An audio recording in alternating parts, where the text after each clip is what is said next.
Ceci est un livre audio autogénéré par Google. La biodiversité et ceux qui la préservent. Agnès Pozzi. La biodiversité et ceux qui la préservent. L'Harmattan. Copyright L'Harmattan, 2011. 5 à 7 rue de l'École Polytechnique, 75 005 Paris. http://www.librairieharmattan.com.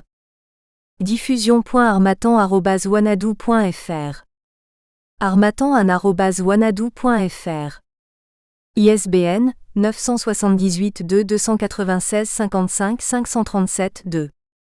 EAN 9 782 296 555 372.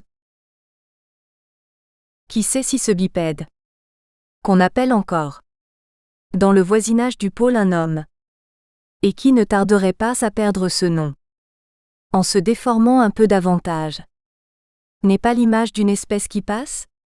Qui sait s'il n'en est pas ainsi de toutes les espèces d'animaux? Denis Diderot. Première partie. La biodiversité végétale et ceux qui la préservent sur le terrain. Introduction. Si l'histoire est passionnante en ce qu'elle épingle notre époque à sa place sur le ruban du temps, par rapport à tous les autres hommes et tous les événements qui nous ont précédés, les sciences de la nature, tout aussi excitantes, donnent un peu le vertige, nous faisant sentir minuscules grains de sable dans le cosmos infini, poussière qui retournera à la poussière. En nous situant par rapport aux étoiles, au Big Bang et aux molécules, elles nous transmettent en même temps que ce sentiment d'infinie petitesse, celui plus réconfortant d'appartenance à un univers, à la Terre, repère indispensable à ne pas perdre de vue, aux côtés des végétaux et des animaux, nos frères, nos cousins, nous rappelant à quel règne nous appartenons. Ce frôlement de la biologie avec la philosophie, l'art et la religion, est le socle sur lequel vont s'enraciner des convictions divergentes et partant des pratiques opposées. La génétique a pu confirmer ce qui n'était qu'une hypothèse à l'époque de Darwin, à savoir les mécanismes de l'évolution. Mais 120 ans après, l'Occident persiste à en retenir surtout la sélection naturelle, autrement dit la lutte des espèces par la voie de la concurrence, mot dont raffole la société humaine commerciale, qui trouve cette similitude réjouissante et justificatrice. Pourtant, ce n'est qu'un des aspects de l'évolution du vivant. On sait aujourd'hui que les écosystèmes se modifient et évoluent à travers des échanges permanents entre toutes les composantes. Animaux, plantes, air, terre, eau. Interaction et échange sont autant de facteurs clés que la concurrence dans l'assemblage de la nature. Le langage, en mettant des mots sur les choses, permet de mieux penser le monde, mais une gymnastique de l'esprit est ensuite nécessaire pour ne pas figer les représentations mentales et prendre en compte les liens multiples entre les divers éléments. Ainsi, cherchant à donner une vision claire de la préservation de l'écodiversité, avons-nous choisi arbitrairement de séparer le règne animal du végétal, tout en soulignant sans relâche la dynamique des écosystèmes et les liens qui associent les règnes entre eux. Nous nous trouvons devant le même problème que les peintres qui cherchaient à rendre l'éloignement sur une toile avant l'invention de la perspective par Brunelleschi, ou le mouvement avant le nu descendant un escalier 1 de Marcel Duchamp. De même, dans les sujets de philosophie, fait-on plancher les étudiants sur les thèmes de l'homme et la nature, ou de nature et culture, alors que les ethnologues rapportent que chez les peuples dits premiers, ces deux concepts ne font qu'un, ce que les membres de ces communautés expriment tout simplement. La nature, c'est moi, c'est toi, c'est nous, en même temps que le ciel, la fleur et le poisson.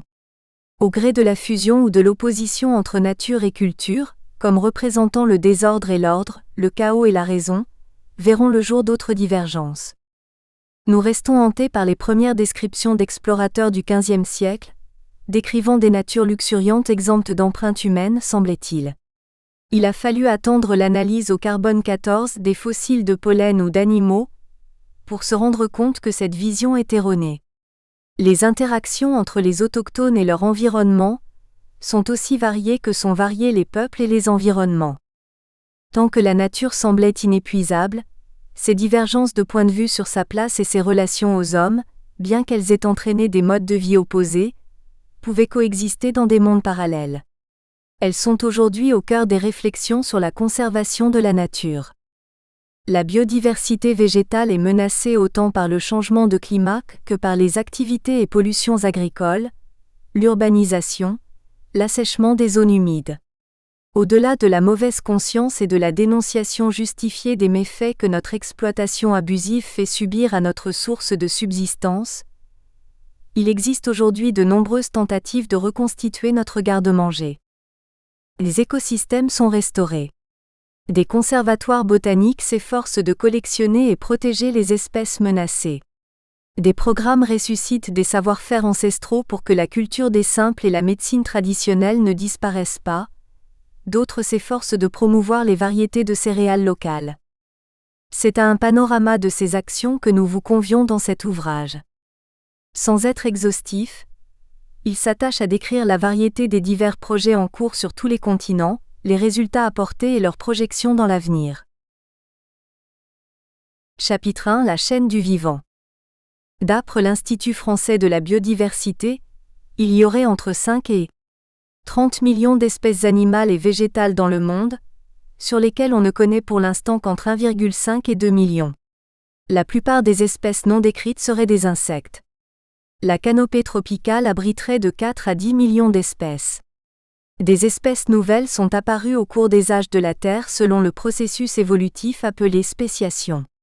La notion d'espèce elle-même est floue et s'est modifiée au fur et à mesure des découvertes scientifiques, même si on utilise toujours la taxinomie de Linné, c'est-à-dire une nomenclature comprenant un binôme, le nom du genre au nominatif, avec une majuscule, suivi d'un adjectif épithète minuscule décrivant une spécificité de l'espèce ou encore son lieu d'habitat.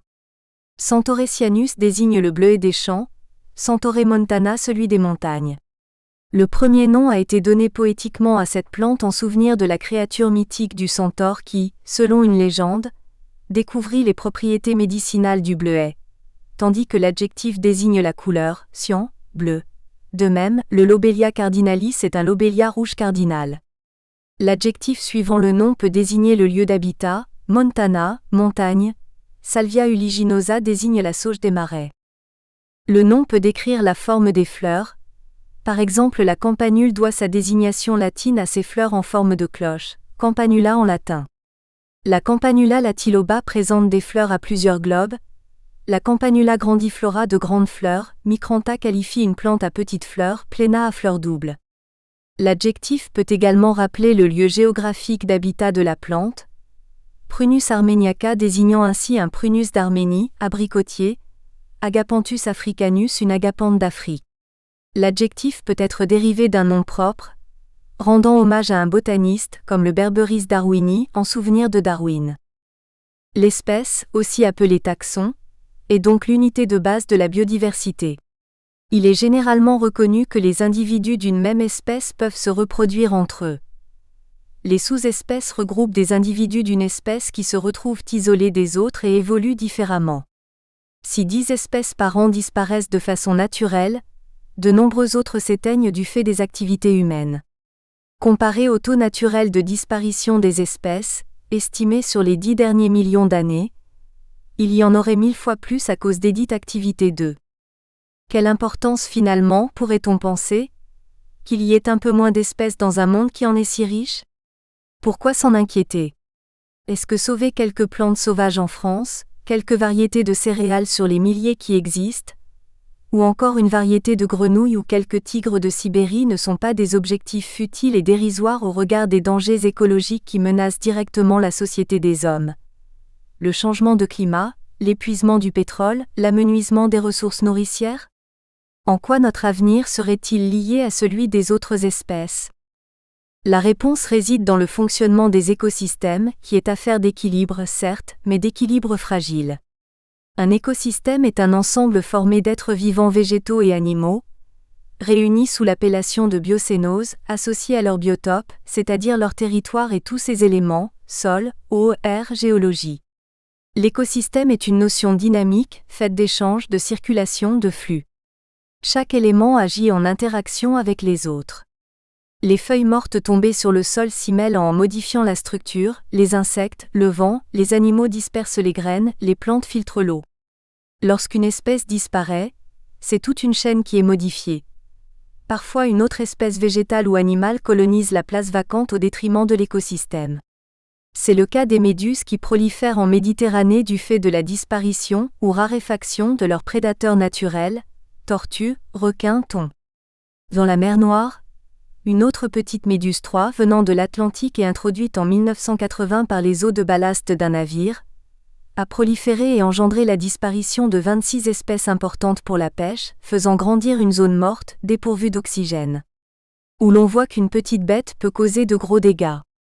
Si l'espèce qui disparaît servait de nourriture de base à d'autres espèces, prédateurs, parasites, celle-ci se trouve également menacée. 4. Il en est de même si l'espèce qui disparaît jouait un rôle dans la survie d'une autre, comme les insectes indispensables aux plantes pour leur propagation. Chaque disparition a des répercussions par un effet boule de neige. Exemple. Dans le parc de Yellowstone, États-Unis, les chasseurs tuèrent tous les loups au début du XXe siècle. Le parc ayant été établi sur un plateau ne descendant pas en dessous de 1600 mètres d'altitude, les grands cerfs ou wapitis n'accédaient plus aux terres basses pendant leur hivernage. En proliférant, ils ont dévoré toute la végétation, ce qui a fait quasiment disparaître certaines espèces comme le tremble, dont le nombre a diminué de 85% entre 1947 et 1988. La végétation amoindrie a entraîné la raréfaction d'autres espèces animales qui en dépendaient, comme les castors qui ne trouvaient plus de matériaux pour leur hutte ni de nourriture. Ceux-ci ne créant plus de barrages, des mares se sont vidées, entraînant l'élimination d'insectes et de plantes aquatiques dont se nourrissaient les ours au sortir de leur hibernation. À la recherche de nourriture, les grands cerfs se sont aventurés dans les zones agricoles, y commettant des déprédations. En 1950, on a répertorié 12 000 wapitis dans le parc et 20 000 en 1990, soit 2 fois trop. Pour rétablir l'équilibre rompu, 31 loups furent réintroduits à partir de 1995, ils étaient 159 en 2004 et les cerfs avaient diminué de moitié. On en comptait 17 000 en 1994 et 8 300 en 2045. L'entomologiste américain Edward O. Wilson, qui utilisa pour la première fois en 1988 le mot biodiversity dans un rapport 6, en donna la définition suivante. La totalité de toutes les variations de tout le vivant. La biodiversité dans son ensemble, c'est la richesse d'espèces et de sous-espèces aussi bien sauvages que domestiques, animales que végétales. Elle comprend tous les organismes depuis les bactéries microscopiques jusqu'aux animaux et aux plantes les plus complexes. Jusqu'à il y a environ 1000 ans, la diversité a été constante. Les scientifiques distinguent la biodiversité spécifique, ou biodiversité alpha, c'est-à-dire le nombre total d'espèces, la biodiversité structurale ou bêta, c'est-à-dire le nombre d'espèces à l'intérieur d'un écosystème 7, et la biodiversité génétique, c'est-à-dire la diversité des gènes pour l'ensemble d'une population d'espèces.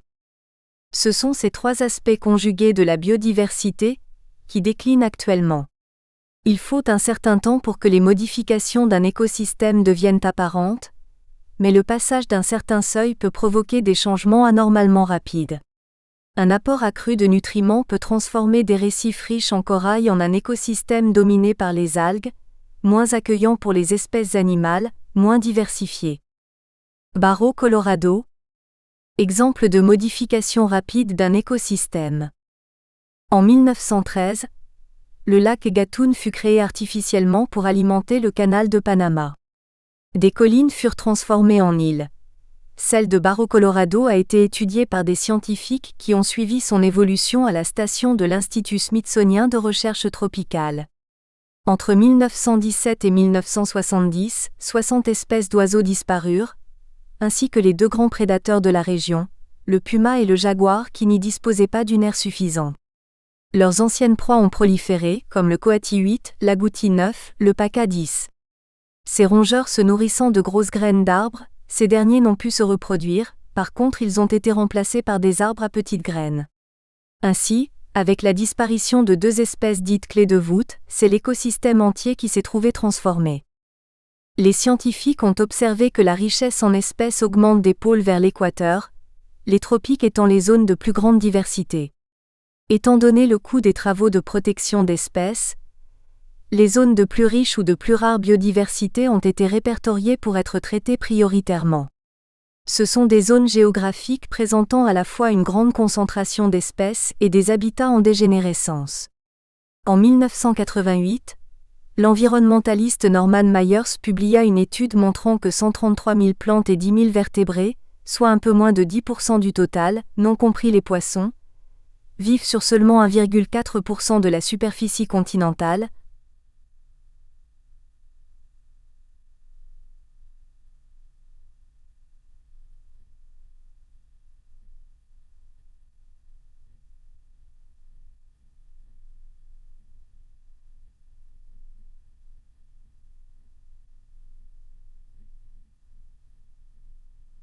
Réparties dans 25 zones, dont la plupart sont tropicales et 5 méditerranéennes. 9 de ces zones sont des îles, dont Madagascar qui abrite 11 000 plantes dont 80% d'endémies. Depuis, ces points chauds sont passés de 25 à 34, comme le montre la carte dressée en février 2005 par l'ONG Conservation Internationale. La Commission de la sauvegarde des espèces (CSE) de l'Union internationale pour la conservation de la nature (UICN) travaille depuis plus de 50 ans à la conservation des plantes et produit la liste rouge des plantes menacées d'extinction. Globalement, le nombre de variétés végétales diminue surtout en Amérique du Nord, un tiers des espèces centrales et du Sud, en Afrique centrale et occidentale, en Asie du Sud-Est. Dans la zone tropicale, les forêts pluviales, en plaine et en montagne, tendent à se rétrécir, or ce sont des zones de très riche biodiversité. La perte de biodiversité végétale est essentiellement due à la dégradation de l'habitat. C'est le cas pour 91% des plantes inscrites sur la liste rouge. Les inventaires sont longs, coûteux et difficiles. C'est pourquoi seulement 4% des espèces végétales connues sur 315 000 ont pu être évaluées. Seul le groupe des conifères a fait l'objet d'un inventaire complet, recensant 140 espèces menacées, soit 16% du total. En France, 486 espèces végétales sont menacées, soit 10% des espèces indigènes, 107 étant endémiques, notamment en Corse, dans les Alpes et les Pyrénées. 73% des plantes menacées d'extinction sont subendémiques, c'est-à-dire qu'elles ne sont présentes qu'en France et dans un autre pays. 290 autres espèces végétales sont considérées comme vulnérables. La principale cause d'appauvrissement du nombre d'espèces végétales et animales est la destruction des milieux naturels par la déforestation, l'urbanisation et la surconsommation des ressources. Les habitats, lorsqu'ils ne disparaissent pas, se retrouvent fractionnés par l'ouverture de voies de communication. La fragmentation des territoires fait que les populations qui restent voient leur diversité génétique réduite par leur faible nombre et perdent de ce fait une partie de leurs possibilités d'adaptation, devenant plus vulnérables à la dégénérescence comme aux maladies. Cette érosion génétique entraîne la disparition ou la raréfaction d'espèces et, parallèlement, la disparition des connaissances autochtones accumulées pendant des millénaires. Les autres causes de disparition d'espèces végétales sont l'arrachage et la cueillette, l'introduction d'espèces étrangères, l'abandon des zones pastorales, le surpâturage, la pollution, notamment les pluies acides, l'assèchement des zones humides. Le changement de climat a pour conséquence des déplacements d'espèces. Or toutes les espèces ne se déplacent pas à la même vitesse. La biodiversité végétale concerne les plantes sauvages mais également les plantes cultivées comme les variétés de céréales. On sait par exemple que des dizaines de milliers de variétés de riz sont cultivées dans le monde 11, et plus généralement les plantes qui servent à se soigner, se nourrir, se vêtir ou à la construction, au chauffage, à la fabrication du papier. C'est pourquoi la disparition accélérée d'espèces végétales a des répercussions sur la survie de l'espèce humaine. Chapitre 2 : Le rôle des VEGETAUX. La couverture végétale évite l'érosion des sols, grâce aux racines qui fixent la terre, sert d'écran contre les vents et enrichit les sols en y déposant des débris végétaux. Il y a autant de micro-organismes dans 2 poignées de terre que d'habitants en Amérique du Nord. Ces bactéries enrichissent le sol, transformant la matière organique en matière minérale assimilable par les végétaux. Ainsi se forme le cycle de la végétation, nourrissant la terre et s'en nourrissant. Par ailleurs, la végétation contribue à la diffusion des eaux, car elle absorbe la chaleur et émet de la vapeur d'eau montant dans l'atmosphère. L'eau qui circule en forêt, pluie, source, rivière, est stockée par les végétaux qui la rejettent dans l'atmosphère. C'est pourquoi les zones déforestées reçoivent moins de pluie. La respiration de la végétation par photosynthèse joue un rôle primordial de captage du gaz carbonique et de libération de l'oxygène dans les océans, les algues et le phytoplancton produisant le plus d'oxygène aussi bien que dans l'atmosphère. Les régions tropicales ne couvrent que 6% de la surface totale des continents, mais abritent plus de la moitié des espèces vivantes, végétales comme animales, d'abord parce que la température et l'humidité en favorisent la prolifération, et ensuite parce que les variations de température ont été moins grandes qu'ailleurs au cours des âges, ce qui a facilité la préservation des espèces. Dans un seul hectare de forêt tropicale au Panama, on a répertorié plus de 43 espèces de fourmis, la plupart jusqu'alors non identifiées, autant que dans toutes les îles britanniques. 1000 mètres carrés de forêt tropicale abritent 300 espèces de plantes, alors que l'équivalent en région tempérée en comprend moins d'une centaine. Si bien que la Guyane, avec ses 90 000 km², abrite autant d'espèces de plantes que la France métropolitaine avec ses 500 000 km². Sur les 260 000 plantes à fleurs connues, une petite trentaine fournit actuellement 90% de l'alimentation végétale, dont plus de la moitié est assurée par seulement 3 céréales, le blé, le maïs et le riz. De nouvelles plantes pourraient être cultivées comme le haricot ailé de Nouvelle-Guinée, dont les feuilles, les gousses, les graines aussi bien que les tubercules sont comestibles. Plus de 40% des médicaments proviennent de plantes et de micro-organismes. L'aspirine est obtenue à partir de l'écorce de saule, et un antibiotique comme la pénicilline est extrait d'un micro-champignon. Des médicaments anticancéreux sont fabriqués à partir de la pervenche rose de Madagascar, molécule, la vinblastine, de l'if du Pacifique, le taxol. En Chine, on extrait des médicaments de 6000 espèces de plantes, sur les 30 000 connues dans le pays. En France 12, le bois utilisé par l'industrie papetière provient à 70% du bois des coupes d'entretien et à 30% des chutes de scierie. D'après l'industrie papetière, seulement 7,6% de ce bois est importé, venant d'autres pays d'Europe. Le négoce du bois fournit la matière première de nombreux autres produits manufacturés. Ameublement, poteaux, parquets, charpentes de bâtiments et de navires. Greenpeace considère que 20 à 40% du bois importé en Europe le serait illégalement et proviendrait de régions équatoriales. Les bois utilisés en France sont surtout des résineux, sapins, épicéas, pins. Un peu plus de la moitié est issue de feuillus comme le charme, le châtaignier, le hêtre, le tremble et le peuplier.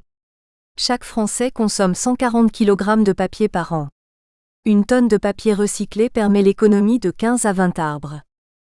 Outre le lin, le coton et le chanvre, d'autres plantes moins connues fournissent des fibres à la fabrication de vêtements 13.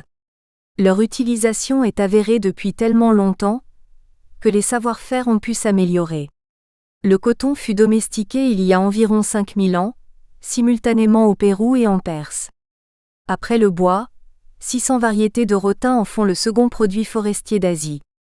La ramie en Chine, le jute, le KE_NAF ou chanvre de Deccan, le jonc, le lin ou chanvre de Nouvelle-Zélande, les fibres de coco, le raffia, le kapok, en Amérique du Sud la pajatoquilla et le sisal sont autant de plantes dont on utilise les fibres pour des usages non alimentaires. Depuis quelques années émergent de nouveaux débouchés industriels pour les fibres végétales et le jargon professionnel leur a forgé une appellation appropriée. La valorisation non alimentaire, VNA. On extrait des végétaux les glucides, amidons et les lipides. De sorte qu'on utilise les fibres végétales comme substitut des fibres synthétiques, dans le verre par exemple, comme isolant dans des matériaux de construction, la laine de chanvre remplace la laine de verre et matériaux composites. Issue de tiges broyées de chanvre, la chènevotte, mélangée à de la chaux, est utilisée pour faire des mortiers et des bétons poreux à performance thermique. L'incorporation de bois, lin ou chanvre permet de fabriquer des matériaux thermoplastiques ou thermodurcissables. Le chanvre, nécessitant peu d'eau, peu d'azote et aucun produit phytosanitaire, résiste bien aux maladies et parasites.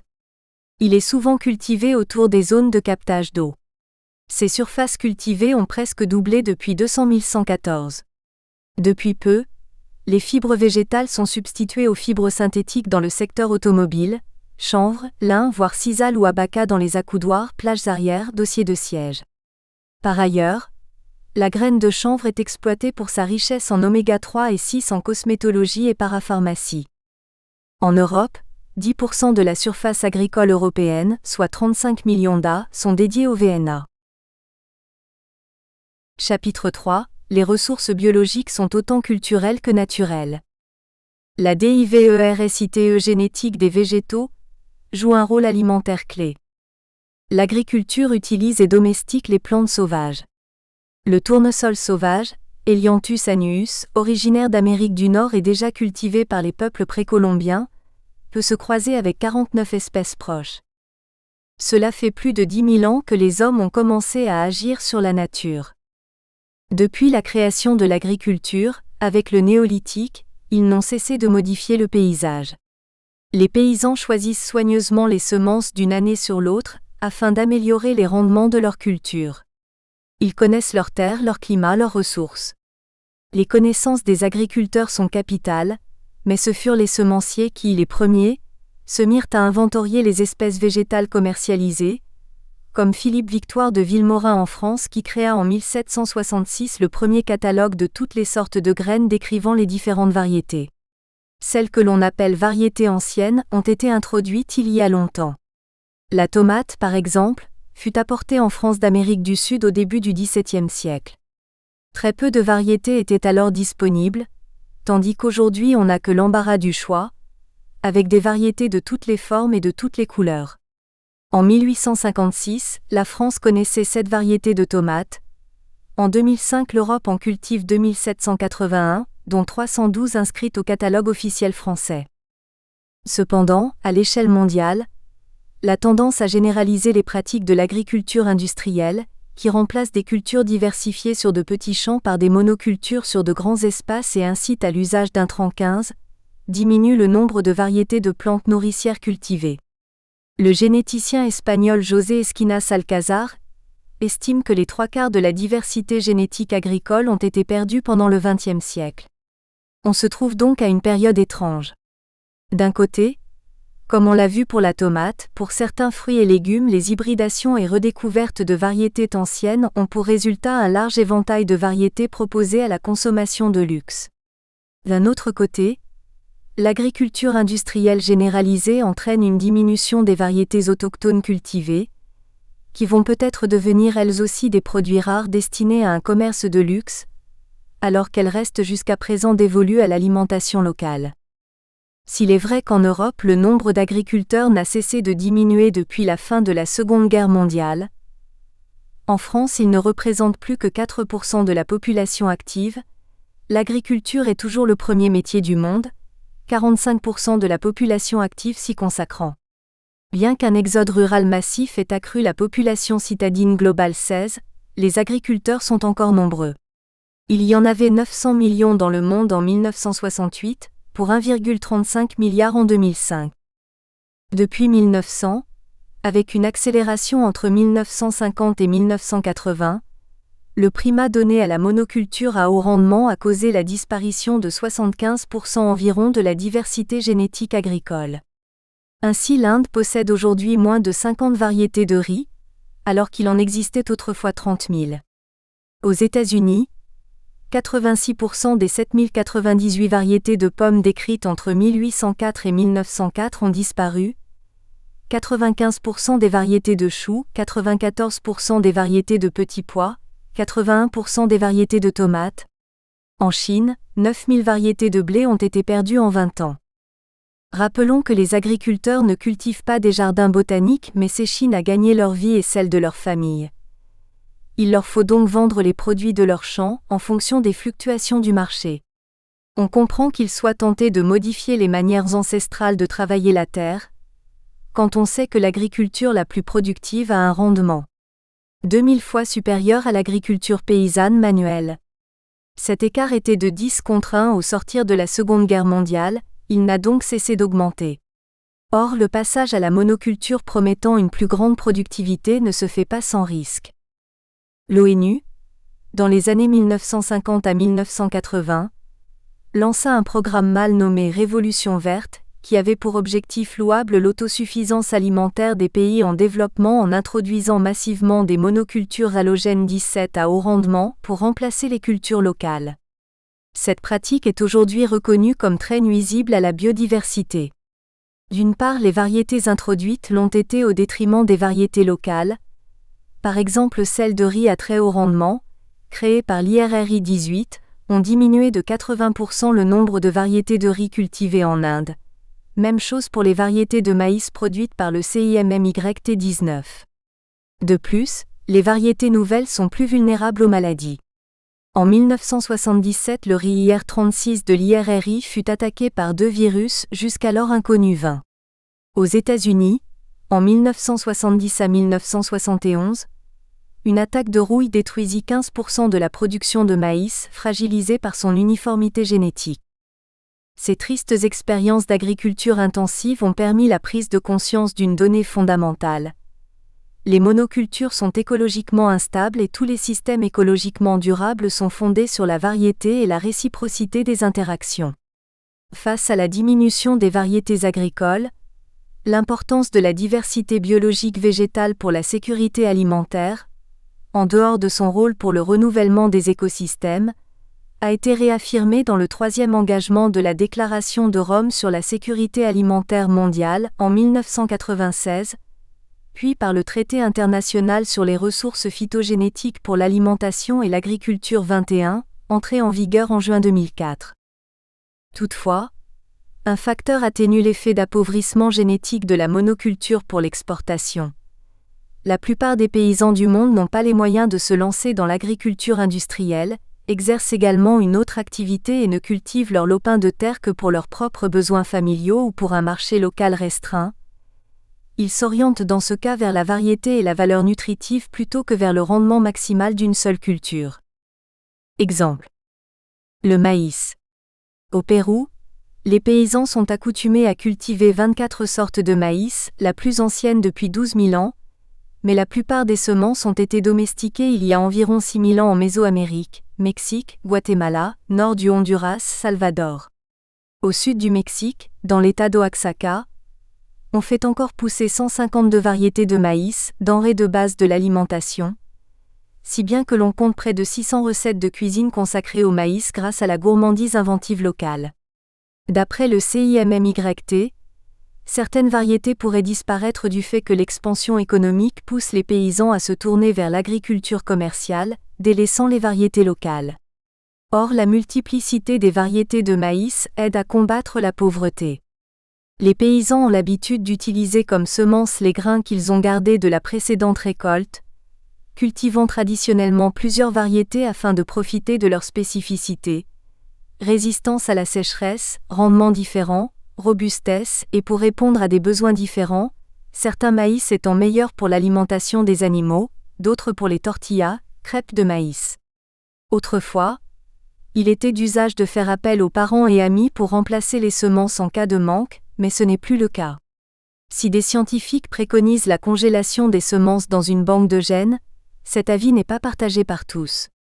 On peut conserver les gènes, mais les interactions présentes dans la plante vivante disparaissent avec la congélation, et c'est ce que les agriculteurs veulent préserver, les processus de transformation. Une grande variété de matières exposées à toutes les étapes du processus évolutif, année après année, explique Mauricio Bellon, chercheur du CIMMYT. Dans la région d'Oaxaca, la majorité des paysans cultivent le maïs pour leur propre consommation, y consacrent peu d'argent, peu de temps et peu de moyens. Il leur faut des variétés qui tolèrent la sécheresse, résistent aux maladies ainsi qu'aux insectes une fois entreposées et produisent de gros grains garantissant sa saveur à la tortilla. En 1997, un programme fut mis sur pied par 3 organismes afin que la recherche scientifique collabore avec les agriculteurs du Chiapas. Mais la sélection scientifique n'a pas soulevé l'enthousiasme des paysans. Seule une des 6 communautés concernées a utilisé les semences ainsi améliorées, et sur seulement 7% de sa terre, alors que les habitants des États mexicains du Nord utilisent fréquemment les semences améliorées. L'un des villageois donne son avis. Ce sont des semences pour les riches. Il a besoin de variétés moins exigeantes qui survivront même avec un minimum de soins, car il a plusieurs activités et consacre peu de temps à son champ. En Inde, dans l'ouest de l'État d'Andhra Pradesh, la terre est sèche et l'eau rare. Dans une région qui ne reçoit en moyenne que 800 mm de pluie annuelle, majoritairement pendant la mousson de juillet à septembre, On ne peut pas s'aventurer à cultiver n'importe quoi. C'est sur ce terreau ingrat que poussent milliers des oiseaux, sorgho, lentilles, pois cajan 22, dolique à œil noir ou dolique asperge. Ces cultures traditionnelles sont respectueusement nommées « cultures de vérité ». Il y a 30 ans on trouvait dans cette région jusqu'à 75 cultivars différents. Mais l'attrait de l'agriculture industrielle a poussé certains à opter pour le coton et la canne à sucre, souvent avec des résultats catastrophiques, comme en 1997. Les champs de coton furent dévastés par des pluies de mousson à la fois trop violentes et trop peu abondantes et par l'infestation de ravageurs, poussant plusieurs agriculteurs au suicide. Les femmes de la caste des Intouchables, ou Dali, l'une des castes les plus pauvres en Inde, possèdent de minuscules parcelles de terre stériles ou dégradées sur lesquelles elles plantent une grande variété de cultivars plutôt qu'une seule, afin d'apporter à leur famille un complément nutritif appréciable, les sauvant souvent de la famine. Rompues à discerner les qualités nutritives et les propriétés médicinales des céréales, elles mettent un soin jaloux à sélectionner les semences à conserver d'une année sur l'autre. Leur agriculture est fondée sur la base solide d'une diversité fondamentale à leur survie. Une coopérative d'échange de semences entre agriculteurs, organisée dans le district de Medak, a permis à 3600 familles de 75 villages 23 d'élargir encore leur gamme de variétés cultivées. En Éthiopie, café et sorgho sont des cultures habituelles. Les agriculteurs, qui pratiquent un système local de jachère depuis des siècles, y cultivent le sorgho depuis des milliers d'années à côté de plusieurs variétés de blé, d'orge, de teff 24 et de maïs. Les semences sont tolérantes à la sécheresse, résistantes aux ravageurs. 80% des Éthiopiens tirent leur subsistance de l'agriculture, en général sur de petites parcelles, en moyenne 2 hectares. N'ayant pas les moyens de se procurer engrais ou pesticides, ils attachent par contre un soin extrême à la sélection des semences d'une année sur l'autre. Un inventaire effectué sur 200 exploitations a répertorié 58 variétés naturelles de sorgho 25, qui est le mets principal de l'alimentation des Éthiopiens. Hybridation du riz. Des dizaines de milliers de variétés de riz sont cultivées dans le monde. Un chercheur sierra-léonais, Monty Jones, a croisé avec succès 2 espèces de riz, l'un africain Oryza glaberrima, dont la culture remonte à 3500 ans, qui présente un faible rendement mais de grande qualité de résistance aux aléas climatiques, au manque d'eau et aux maladies, et l'autre asiatique, Oryza sativa, qui fut introduit en Afrique par des voyageurs portugais il y a 450 ans, permettant un meilleur rendement. Mais les riz asiatiques nécessitent en général davantage d'intrants, surtout en matière d'irrigation et d'engrais, et résistent mal aux conditions climatiques locales et à la pauvreté des sols, car ils ne sont pas adaptés à l'environnement africain. Rappelons que seulement 7% des terres arables africaines sont irriguées, et que la riziculture y dépend des pluies. Les premiers résultats des croisements effectués par Monty Jones étaient stériles, obligeant les paysans à acheter des graines au lieu de les sélectionner d'une année sur l'autre. Monty Jones a découvert fortuitement en Chine que l'ajout de lait de coco pouvait réduire la stérilité des nouvelles variétés. Il a ainsi obtenu une descendance stable d'un riz appelé Nerica. Il n'est pas issu d'un transfert de gènes, mais d'un croisement de variétés de la même espèce. Le Nerica pousse vite, est riche en protéines, robuste et résistant à la sécheresse, aux maladies et parasites, tout comme les riz africains, mais avec un meilleur rendement. On compte aujourd'hui environ 3000 variétés différentes de Nerica. Gestion communautaire au Salvador. Dans le nord-ouest du Salvador, Amérique centrale, sur les flancs volcaniques de la cordillère guatémaltèque, dont le volcan Izalco a longtemps été connu des marins comme le phare du Pacifique, un programme a été mis en place par une communauté de villages avec l'aide de la Fundación Sairam 26 et du Secours populaire français 27. En 2005, l'éruption du volcan Santa Ana et le passage de la tempête tropicale Stan ont ruiné la région. C'est à cette occasion que les organisations sont intervenues, dans un premier temps pour des soins de premier secours puis sur un projet à plus long terme. Ce programme, réalisé dans les années suivantes, a reposé sur un renforcement de l'organisation communautaire et sur la transmission interne des connaissances et du savoir-faire de chacun. Si les techniciens des 2 organisations ont initié la formation des villageois, ce sont ensuite les 60 animateurs communautaires, dont 30% de femmes, qui ont formé les familles aux pratiques agropastorales. Avec l'implication de 9 comités cantonaux et d'un comité de crédit, le programme a permis de créer 235 jardins potagers familiaux et scolaires sur une superficie de 4,5 hectares. Par ailleurs, 36 parcelles potagères ont été cultivées sur une superficie de 8 hectares en utilisant des pesticides, fongicides et insecticides organiques, et 80 autres parcelles avec des techniques de conservation des sols, de l'eau et des forêts. 57 parcelles, soit un peu plus de 5 hectares, bénéficient d'un système d'irrigation par bombe hydraulique ou par gravité. La diversification agricole a permis d'introduire 18 variétés de légumes régionaux et des arbres fruitiers, en plus de 205 petits élevages, poules, canards, lapins, moutons, chèvres, ruches, et de 18 élevages piscicoles, carpes, crevettes d'eau douce. La gestion communautaire est un point clé du programme, permettant un effet boule de neige. Par exemple, la communauté donne 20 poules à une famille qui, tout en conservant les œufs, remet à la communauté les 20 premiers poussins pour qu'ils soient redistribués à une autre famille, et ainsi de suite. Après quelques années, des excédents ont pu être vendus, les gains étant mis en commun par la collectivité afin de louer des terres et de scolariser les enfants. Une association de producteurs a été créée. Bientôt, 637 familles du département d'Ahuachapan profitèrent du programme 28, étendu à 1800 familles à partir de 2008. Au Ghana, 68% de la population est rurale, la main-d'œuvre agricole est pour un tiers féminine et l'agriculture, pour la plus grande partie traditionnelle, pourvoit à plus de 90% des besoins alimentaires du pays.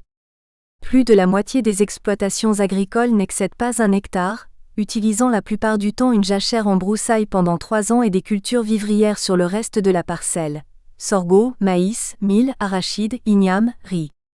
L'élevage joue un rôle important, tant pour augmenter les revenus que pour des raisons culturelles, ovins et caprins étant traditionnellement abattus pour les fêtes et jouant un rôle dans la dot des filles. Outre les bovins, sont élevés le mouton nain d'Afrique ou djalonké, de petite taille et robuste, le mouton sahélien plus grand, la chèvre naine d'Afrique de l'Ouest, le cheval et l'âne. En saison sèche, le bétail doit être conduit assez loin pour rechercher eau et nourriture, et les enfants sont souvent chargés de cette tâche. Plusieurs projets ont été mis en route depuis les années 1990, permettant aux paysans de cultiver hors saison des légumes comme tomates et oignons. De petits systèmes d'irrigation basés sur des retenues d'eau de dimension modeste ont agrandi les zones de culture du riz. Contrairement à l'évolution constatée dans d'autres pays subsahariens, la pauvreté rurale a reculé durant la dernière décennie au Ghana. Au Mali, en dehors de la saison des pluies, où les cultures jaillissent des terres pleines de limon, il est difficile de faire pousser quoi que ce soit, notamment dans une des régions les plus... Nous espérons que vous avez apprécié cet aperçu. Pour continuer à écouter ce livre audio sur Google Play Livres, utilisez le lien dans la description de la vidéo.